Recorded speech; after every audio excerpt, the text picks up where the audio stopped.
자, 결산 관련해서 내용을 같이 한번 보도록 하겠습니다. 자, 우리가 회계상의 어떤 순환 과정은 거래가 발생하면 분기하고, 자, 우리 분기하는 건 일반전표에다가 입력을 했죠. 그러면 일반전표에 입력을 하게 되면 우리가 총계정 원장이나 뭐 계정별 원장이나 거래처 원장이나 각종 장부에 자동으로 이제 반영이 되는 거죠.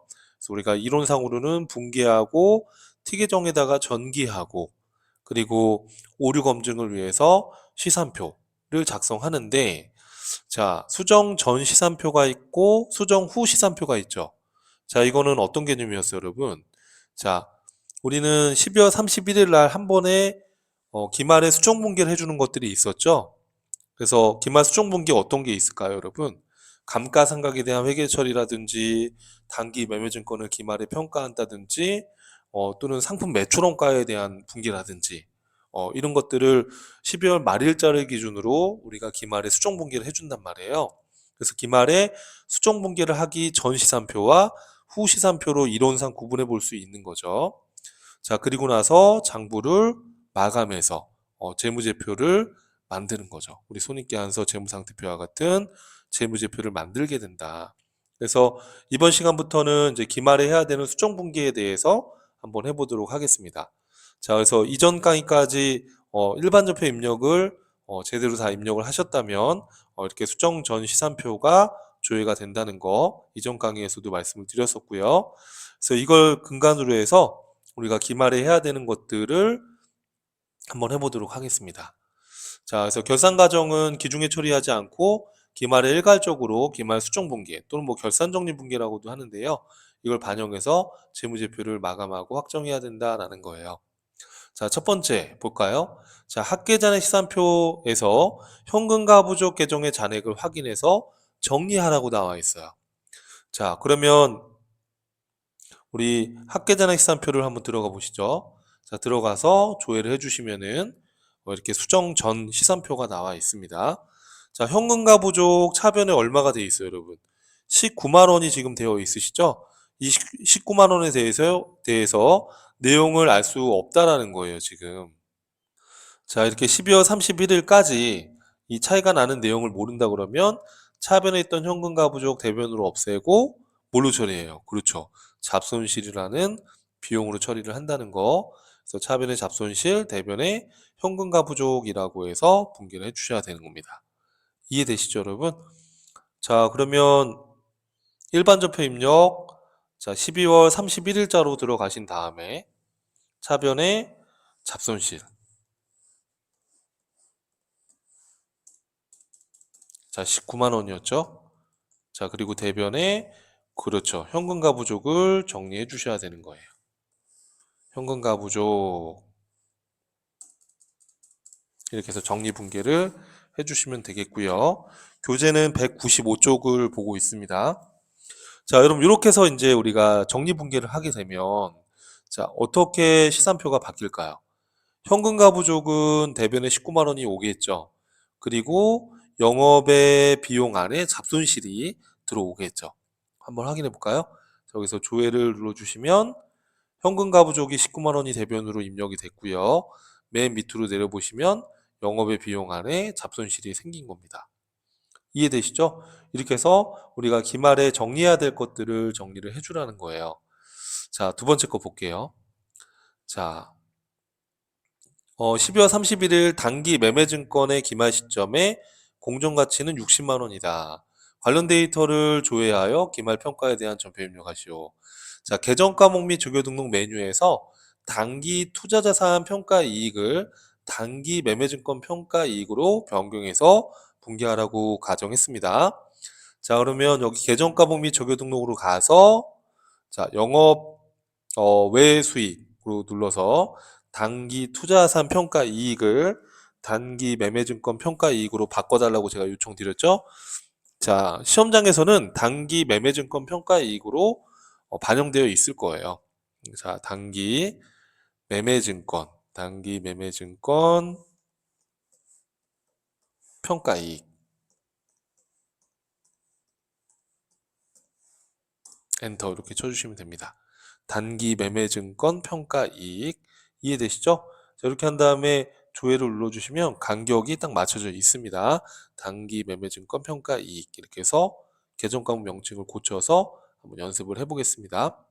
자, 그러면 시산표를 들어가서 확인을 해봤더니 자, 지금 문제에서 뭐라고 했냐면 자, 관련 데이터를 조회하라고 했잖아요. 그러면 수정전 시산표를 조회해 볼까요? 자, 수정전 시산표를 조회해 봤더니 단기 매매 증권이 100만 원 증가됐다가 50만 원 감소했죠. 그래서 지금 잔액이 50만 원 남아 있는데 더블 클릭해 보시면 또 상세 내역이 나오죠. 100만 원 취득했다가 50만 원 처분해서 50만 원이 남아 있는데 그죠? 자, 지금 이 50만 원 장부 금액 50만 원짜리 단기 매매 증권의 공정 가치가 얼마라고요? 60만 원이라고요. 그죠? 그러면 10만 원만큼 이익이 난 거잖아요. 그럼 차변의 단기 매매 증권 10만 원 자산의 증가 그 차액만 기록해 주시면 되는 거예요. 대변의 단기 매매 증권 평가이익 영업의 수익으로 10만 원. 차변의 단기 매매 증권 대변의 단기 매매 증권 평가이익 이렇게 해서 회계 처리를 해 주시면 되겠습니다. 자, 그럼 분기 한번 해볼까요? 자, 차변의 단기 매매 증권 자산이 증가했고요. 10만 원. 자, 대변의 단기 매매증권 평가이익 우리가 단기 투자산 평가이익을 단기 매매증권 평가이익으로 바꿨죠. 단기 매매증권 평가이익이라는 영업외 수익으로 이렇게 기록을 해주시면 되는 거예요. 자, 이렇게 입력을 한 다음에 시산표를 한번 조회해 볼까요, 여러분? 그럼 어떻게 바뀌었을 것 같습니까? 단기 매매증권의 잔액이 60이 돼 있겠죠. 그리고 영업외 수익 계정 안에 단기 매매증권 평가이익이 또 생겼겠죠. 자, 조회를 한번 해보면 자, 단기 매매증권은 공정가치 60만 원으로 평가가 됐고요. 밑으로 내려보시면 영업외 수익 안에 단기 매매증권 평가이익이 10만 원이 잡힌 거를 확인할 수 있습니다. 이해되시죠, 여러분? 자, 이렇게 해서 자, 세 번째입니다. 12월 31일 소모품에 대해서 자산으로 처리를 하고 있다. 기말 시점에 미사용분 소모품이 5만 원이 있다. 관련 데이터를 조회해서 전표 입력해라. 이렇게 돼 있어요. 자, 여러분 소모품에 대해서 자산으로 처리를 하고 있다. 그럼 사용분을 소모품 B로 처리한다. 기억나시죠, 여러분? 그러면 시산표를 한번 조회를 해보겠습니다. 자, 학계잔액 시산표를 조회해 봤더니 여기 지금 재고자산 안에 소모품이 35만 원이 잔액이 있어요. 이걸 더블 클릭해 봤더니 5월 28일 날 더블 클릭해 봤더니 소모품을 35만 원을 취득했죠. 그렇죠? 자, 35만 원을 취득했었는데 자, 기말해 보니까 5만 원이 지금 소모품이 남아 있대요. 그러면 30만 원을 갖다가 쓴 거잖아요. 올해 한 해 동안. 이해되시죠? 그래서 우리가 소모품이라는 자산이 30만 원이 감소해야 되고요. 소모품 B라는 판매비와 관리비 비용이 기록이 돼야 되는 거예요. 기말 시점에 정리를 해줘야 되는 거죠. 그래서 차변의 소모품비, 판매비와 관리비, 대변의 소모품, 자산의 감소 30만 원이라고 분기해 주시면 되겠습니다. 자, 그러니까 쉽게 말하면 35만 원 구입한 것 중에 30만 원어치를 사용한 거죠. 자, 일반 전표 입력으로 가서 차변의 소모품 B, 판매비와 관리비 30만 원 처리해 주시고 대변에는 그렇죠. 소모품이라는 자산이 감소한 걸로 분기해 주시면 되겠습니다. 이해되시죠, 여러분? 이렇게 해서 회계 처리해 주시면 되겠고요. 자, 학계장 시산표를 열어서 한번 12월 31일로 조회해 보시면 자, 어떻게 바뀌었나요? 소모품 35만 원에서 30만 원이 줄었고요. 그래서 5만 원 남아 있는 것만큼만 5만 원만 잔액이 남아 있게 되었고 자, 밑에 소모품 B라는 판매비와 관리비로 처리했으니까 판매비와 관리비 안에 소모품 B가 30만 원이 반영된 거를 확인할 수 있을 거예요. 이해되시죠? 자, 그 다음에 또 뭐가 있죠, 여러분? 자, 4번입니다. 12월 31일 단기에 기간 경과로 발생한 이자 수익 7,500원이 있다. 전표 입력을 해라. 자, 우리가 여러분 이 부분에 대해서는 자, 우리가 수익과 비용, 손익은 정리분계를 한다라고 배운 적이 있죠, 이론에서. 자, 여러분 여기 보시면 1월부터 12월 31일까지 단기이고요. 그 다음에 차기년도예요. 이렇게. 자, 그런데 지금 예를 들어서 단기 이 시점부터 차기년도 요 시점까지 내가 이자를 차기년도 요 시점에서 수령하기로 했어요. 이렇게. 그러면 우리가 이자를 다음 연도 때 수령을 하지만 단기에 이 부분에 대해서 단기에 올해 결산 시점에서 단기에 발생된 이자에 대해서는 우리가 인식을 하자라는 거잖아요. 이걸 우리가 뭐라고 배웠냐면 수익의 예상이다라고 배웠어요. 그러니까 내년도 차기에 받을 이자 중에 단기에 여기서부터 여기까지 기간이 경과해서 결산 시점에서 이미 단기에 발생된 이자 수익이 7,500원이 있다라는 거예요.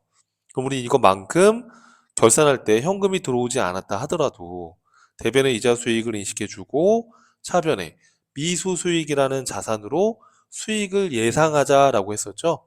이런 거 우리가 수익의 예상 또는 수익의 발생이라고 배웠었죠. 그래서 지금 단기의 기간 경과로 발생한 이자 수익 7,500원이 있다라고 했기 때문에 현금이 들어오지 않았다 하더라도 차변의 미수 수익, 자산의 증가, 대변의 이자 수익, 수익의 발생을 기록을 해 달라는 겁니다. 이해되시죠?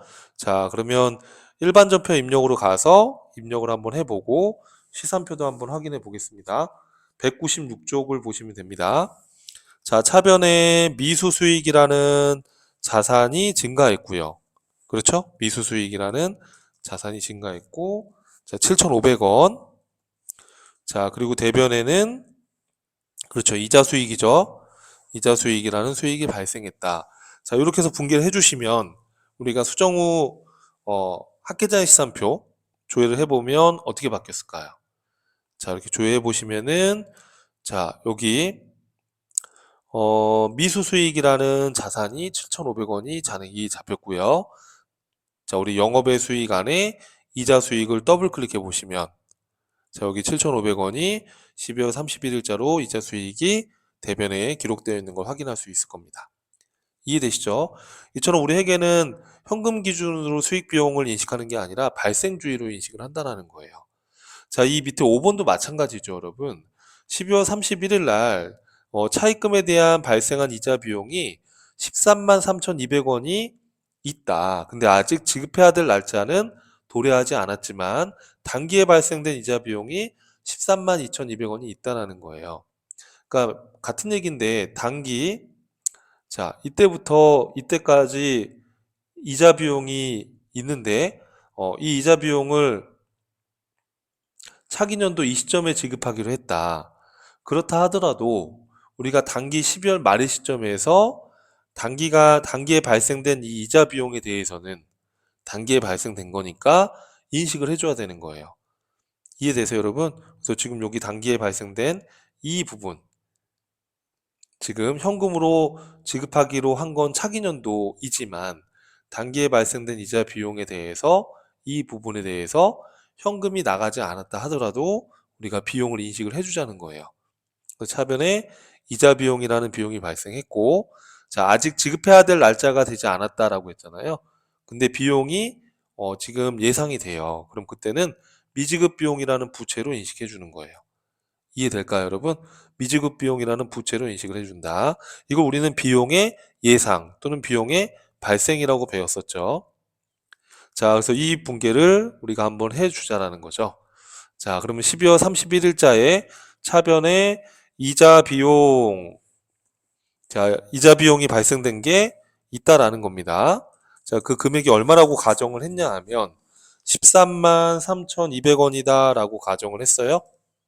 맞죠? 자, 그리고 지급해야 될 날짜는 아직 안 됐으니까 미지급 비용이다 라고 부채로 인식을 해주는 거예요. 이렇게. 자, 거래처는 문제에서 제시되지 않았으니까 거래처는 뭐 넣을 필요는 없고요. 제시가 안 돼 있으면 제시가 됐다라고 하면 거래처 코드도 넣어주시는 게 맞습니다. 자, 이렇게 해서 회계 처리를 해주시면 되는 거예요. 자, 13만 3,200원 이렇게 회계 처리를 해주시면 자, 우리가 시산표상이 어떻게 또 나타날까요? 자, 당연히 여기 영업의 비용 안에 이자 비용이 반영이 될 거고 또 유동부채 안에 미지급 비용이 또 반영이 되겠죠. 자, 확인해 볼게요. 조회 눌러서 자, 여기 영업의 비용에 이자 비용이 13만 3,200원이 반영이 됐고요. 그리고 유동부채 안에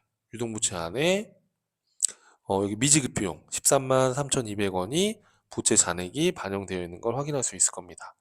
자, 이처럼 기말 시점에서 우리가 연도 중에 하지 못했던 것들을 12월 30일의 시점을 기준으로 해서 추가적으로 분기해야 될 것들을 해준다는 거예요. 이런 게 이제 기말 수정 분계 또는 뭐 결산 정리 분계 이렇게 부르는 겁니다. 자, 그래서 이번 교시는 여기까지 입력을 같이 한번 해보시고요. 또 다음 교시에서 이어서 또 한번 보도록 하겠습니다.